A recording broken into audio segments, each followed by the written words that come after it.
Hey, good morning, guys. You'll have to excuse my appearance here. My little helper decided to wake up a little bit early, and rather than not do anything, I figured I'd try to get some work done. Hopefully, enjoy a little bit of a 3-day weekend. All right. So, anyway, Ali, can you say hi? Say hi. Look in there. Doot, doot, doot. All right, so we're going to continue our discussion on this government spending stuff, and we're going to describe today pretty quickly. I'm not going to take too much of your time the challenges the government faces with all of this debt that they have, right? So what you've got to know is there's two different types of spending. Mandatory spending, that's stuff set by law, okay? And then we've got discretionary spending that we kind of decide year to year, maybe even month to month on how much money we're going to spend on some of these things. So notice, okay, the biggest programs, Social Security, Medicare, Medicaid, unemployment here coming, especially this year, probably is going to be one of the biggest. Those things are set by law, meaning if I qualify for them, the government has to pay me. If they can't afford it, they have to borrow money. That is set by law. All right. The discretionary spending, notice, is going to be the biggest of military spending. And so, again, each one of those things obviously are very difficult to justify taking money out of, right? So whether it's because I have to change the law to change my spending in, Social Security, or whether it says, okay, our military is strong enough, we're going to take some money out of it. If our option was to cut into the debt, right? So anyway, I've been reading some of you guys' responses to what we had for Wednesday. Interesting thoughts. They're good. Okay, they're fair thoughts, and again, what you got to understand is there's really no right answer right now. Okay, and especially with the coronavirus, it's going to be even more challenging with the debt as we move forward, because not only are we spending money on probably things most specifically like unemployment for a period of time, the government's not collecting money from those people's incomes either. So it's going to be pretty challenging. It'll be interesting to see, how things unfold from an economic standpoint. Hopefully, the right people make the right decisions, and this thing kind of blows over eventually, hopefully quicker than what some people are saying, and we're moving forward. So to give you an idea visually of mandatory versus discretionary, okay, so mandatory is this dark blue little chunk of pie here. It takes up about, if you throw in the net interest, it takes up about 75% of our government's expenditure. So 75% of the money that they spend is basically set by law. Okay. And that comes out to about $2.5 trillion. Notice over here, this is how much we collect in taxes. All right. Which is about $3.3 trillion. Which, again, that's just as a reference point. All right. And then we have this small chunk, 25% or so, I'm estimating, okay, money that is spent on, the stuff that we debate every single year, biggest chunk being our military and defense programs. Okay. So the big challenging thing about the revenues, okay, which is the taxes, is this big chunk right here. All right. This is all taken out of your paychecks. Okay. Payroll taxes are Social Security and Medicare and Medicaid. All right. Individual income taxes are the big chunk that gets taken out of your paychecks, which we're going to talk about that today for your assignment. So, when we say, well, let's raise taxes, well, the persons that are going to get their taxes raised are going to be just the general people. Okay. It's tough to say, that it's going to be the rich that only get taxed. Well, there's not that many rich people out there. Right. And so it's kind of tricky to say where we're going to get more money. But those are the challenges as far as where we're going. All right. Just a couple more graphs here. I won't go into too much detail. There are some critics, obviously, with the government doing things. And, if you watch the news, we're a pretty divided government right now. On the side of say, hey, the government can help people. Well, there are some challenges with helping too many people besides the debt, right? It does take away some, the argument of some personal initiative to find a job. But there are two sides of the argument to everything. And so, I guess our hope has to be that, there are some people that take advantage of some things, but hopefully those people are not, the majority of people. There's only a few of them. And again, sometimes our news likes to focus on the bad and things like that. So hopefully, most of the people are using the assistance in, an appropriate way. All right. Now, figuring out the budget, the government debates it every year. They're supposed to vote on it. And basically what has to happen is Congress has to come to an agreement. So the House has to vote on a budget that says, hey, we're going to spend this much money on whatever.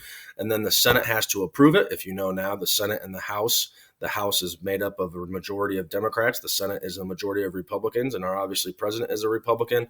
And so they don't really come to an agreement on much. They very, very rarely vote and pass a budget.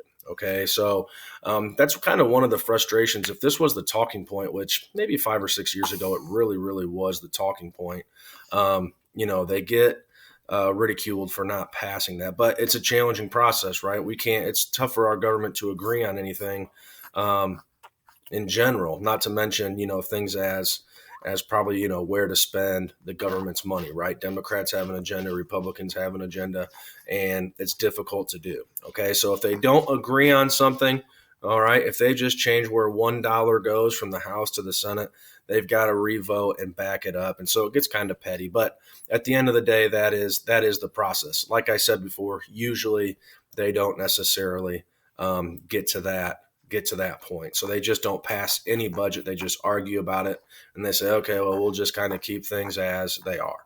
Okay. So the last thing I do want to mention is what's referred to as the debt ceiling. And so in some points, the government set what's referred to as the debt ceiling, meaning they can't borrow any more money if they hit this certain point. And we're talking like trillions and trillions of dollars. Well, the challenge for the government was they kept getting to that point. And so their response was, well, let's just vote and create a law that says the debt ceiling doesn't exist anymore. And so there is no more debt ceiling. They have some things scheduled to kind of debate what's going on for, the next few years. I think the COVID stuff is kind of pushing that back a little bit. But either way, the one thing they can agree on is that, hey, let's change the rules when we can't get things right if the debt is the biggest thing. So anyway, kind of an interesting topic, kind of an interesting process on what goes on.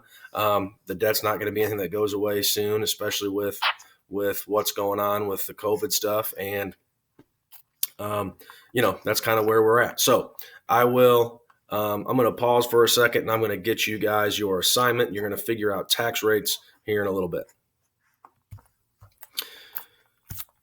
All right, so your assignment here is you're going to figure out your tax rates, okay, for a couple different people. All right, and so I'm going to share this file with you.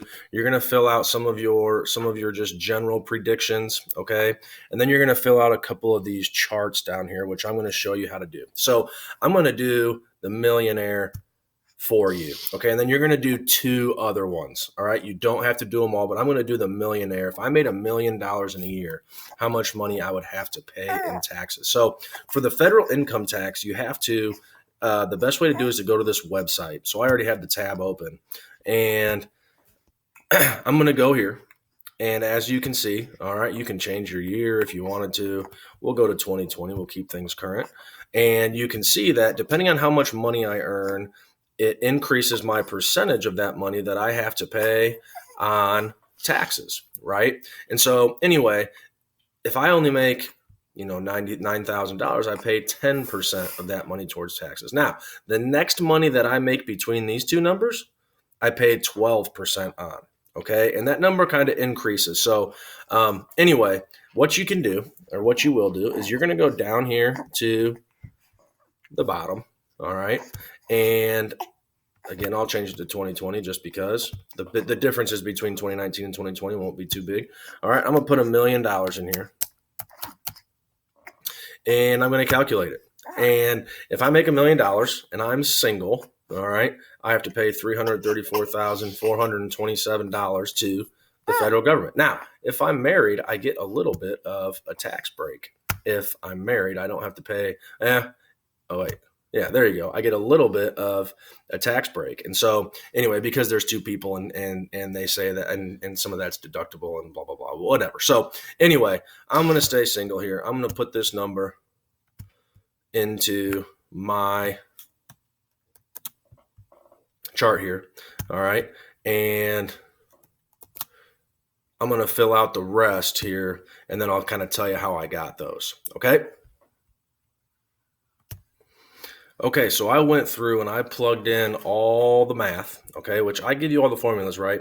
So I give you these formulas over here. So your income is this number, whatever box you use up here, okay? And you're going to multiply it by these decimals here, okay? So I put the percentages over here too. So Social Security tax we mentioned, Medicare tax we mentioned, Indiana takes a chunk.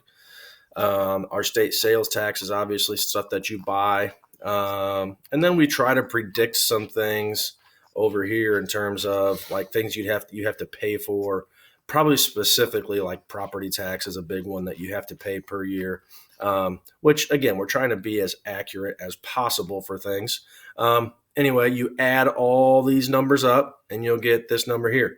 You take this number and divide it by your initial income, and it's going to give you a percent. Okay, so the instructions on how to do that stuff are all over here. You need to do 2 columns. Okay, I would suggest probably the average. You don't have to. Okay, and also pick your choice. So if you know how much money that you earn, so let's say you have a $10 an hour job, okay, and you may not work year round, but whatever, you could take your income, $10, multiply it by 40. Okay, or if you know how much money you make per week, multiply it by 50 weeks. Okay, so if you know you make $10 an hour, you make 40 hours a week, that's $400 a week. Multiply it by 50 weeks. Okay, and it'll give you something halfway accurate. Okay, so anyway, it's something I would, like I said, I would use your income and then probably the average American, the $50,000 a year person. Okay, after that, give me your opinion on some of your stuff down here. You've already answered a couple of these. Probably most interested. Well, my questions are a little bit dated, but the argument still kind of stays the same. Is should Donald Trump decide to lower taxes for the richest Americans? And then down here, kind of the argument between Democrats and Republicans hasn't been in the news too much. We're talking a little bit more historically, but either way, okay, get these explanations to me. All right. Share the document with me. I'm interested to see what you guys come up with. All right. It's not as much work as you think or as it looks. Remember, 2 columns. All right. Not making you do them all. And get that to me. And like I said, I'm interested to hear your thoughts. All right. So we'll talk again on Monday. Keep getting these things turned in. Keep working at it. And we will talk soon. Okay, just a couple weeks left, guys, and we're done with this stuff. So finish strong, and you'll be glad that you did. All right, we'll talk soon. Say bye, Ollie. You say bye. Not quite. Not quite.